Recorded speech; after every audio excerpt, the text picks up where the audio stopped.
और उसकी डरावनी आवाजें सुनकर सहम जाते थे।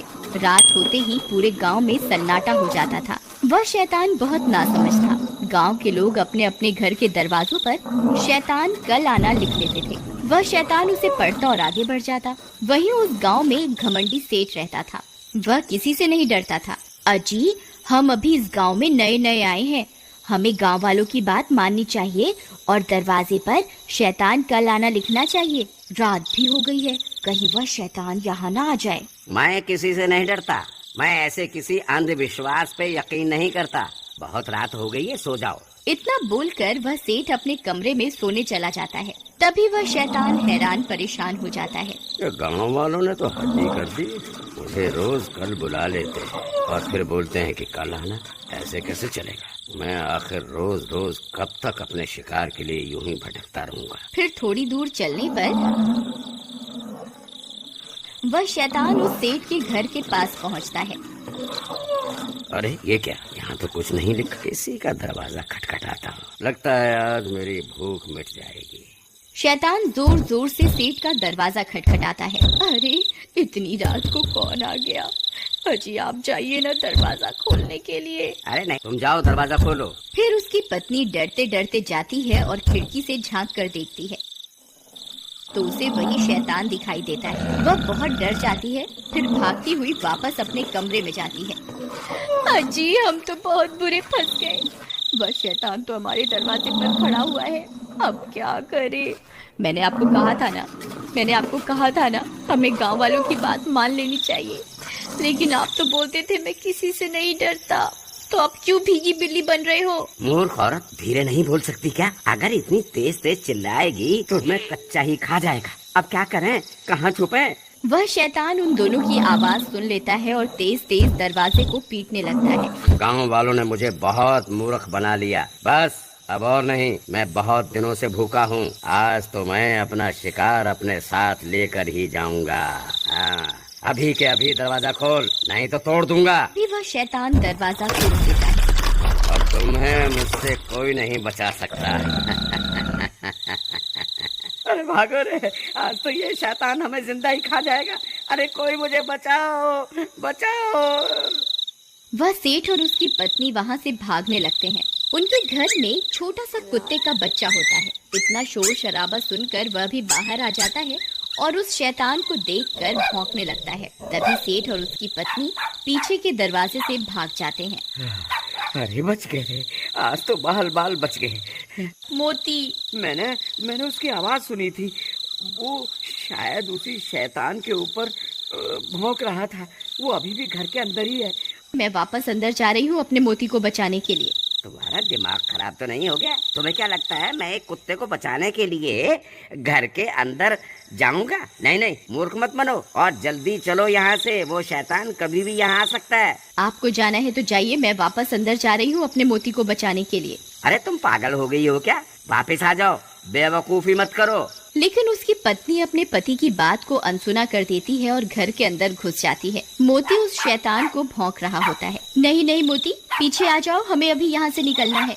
हे भगवान, अब मैं क्या करूँ? तभी मोती उस शैतान पर हमला करने के लिए आगे बढ़ जाता है। नहीं मोती, ऐसा मत करो, वापस आ जाओ मोती। फिर उसे बचाने के लिए उसकी पत्नी भी शैतान की तरफ दौड़ पड़ती है और अपने कुत्ते को बचाने के चक्कर में उस शैतान के चंगुल में फंस जाती है।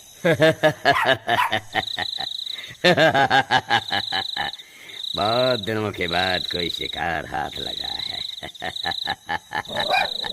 मोती, तुम भागो यहाँ से, भाग जाओ, मेरी फिक्र मत बचाओ। फिर वह शैतान उसे उठाकर अपने साथ लेकर चल पड़ता है। अरे कोई है, कोई मेरी मदद करो, कोई मुझे सुन सकता है, कोई तो मुझे बचाओ। सब गांव वाले अपनी अपनी खिड़कियों से इस मंजर को देखते रहते हैं, लेकिन मदद के लिए कोई भी आगे नहीं आता। सब डर के मारे अपने अपने घर के अंदर छिपे रहते हैं। लेकिन उसका कुत्ता मोती रात भर उस शैतान का पीछा करता रहता है। फिर थोड़ी देर में वह शैतान अपनी गुफा में पहुंच जाता है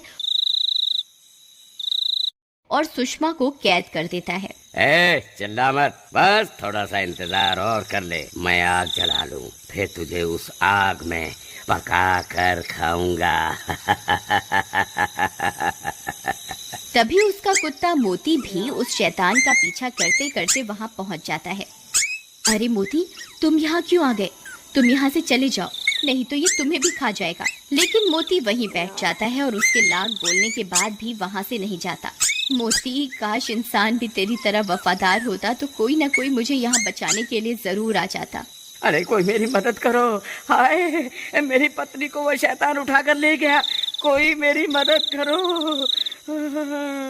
तुम्हारी कोई क्या मदद करेगा भाई, जब तुमने खुद अपनी पत्नी की मदद नहीं करी। काश तुमने अपनी पत्नी को बचाने की कोशिश की होती तो तुम्हारी हिम्मत देखकर हम भी तुम्हारी मदद करने आते। गलती मुझसे हुई है तो मैं ही इसको सुधारूंगा। अगर तुम मेरे साथ नहीं चलना चाहते तो मत चलो, मैं अकेला ही अपनी पत्नी को उस शैतान से छुड़वाने जाऊंगा। इतना बोलकर वह सेठ जंगल की ओर चल देता है। मोती, तू यहाँ से चला जा, तो मेरी कोई मदद नहीं कर पाएगा। ये शैतान आता ही होगा। अगर गांव वाले यहाँ होते तो जरूर मेरी जान बच सकती थी। फिर मोती सुषमा की तरफ देखता है और पलटकर वहाँ से भाग जाता है। सुषमा भी मोती को भागता देख खुश हो जाती है। भाग जा मोती, जल्दी भाग जा, तू यहाँ से कहीं दूर चला, अब कम से कम मेरा मोती तो सुरक्षित है। मोती सीधा भागता हुआ अपने घर की तरफ जाता है। अरे ये तो मोती की आवाज है, लगता है मोती आसपास ही है। मोती, कहाँ हो तुम? मोती, मोती, मोती, तुम कहाँ चले गए थे? तभी मोती सेठ की तरफ देखकर जोर जोर से भौंकने लगता है। लगता है ये मुझे कुछ बताना चाहता है। तभी मोती सेठ की लुंगी को खींचने लगता है। अरे ये क्या कर रहा है मोती? लगता है ये मुझे कहीं ले जाना चाहता है। कहीं ये मुझे सुषमा के पास तो नहीं ले जाना चाह रहा। मोती, क्या तुम जानते हो सुषमा कहाँ है? ठीक है मोती, मैं समझ गया तुम क्या बताना चाह रहे हो, लेकिन हम अकेले उस शैतान का सामना नहीं कर पाएंगे। फिर वो दोनों भागकर वापस गांव जाते हैं। अरे भाइयों, जब वो शैतान सुषमा को उठा कर ले जा रहा था तब मोती ने उसका पीछा किया था। अब ये जानता है कि सुषमा कहाँ है। कृपा करके मेरे साथ चलो, हम सब मिलकर सुषमा को बचा सकते हैं। देखो भाई, हम तुम्हारे ऊपर तो विश्वास नहीं कर सकते, लेकिन हमें इस बेजुबान की वफादारी पर पूरा भरोसा है। हम जरूर चलेंगे, चलो अभी चलते हैं। वहीं दूसरी तरफ वह शैतान खंजर लेकर सुषमा की ओर बढ़ रहा होता है। तभी उसे मोती के भौंकने की आवाजें आने लगती हैं। वह शैतान भी हैरान परेशान हो जाता है। अरे मर गए रे, ये इतने सारे लोग कहाँ से आ गए? इनके हाथों में तो मशाल भी है। लगता है मुझे यहाँ से भागना ही होगा।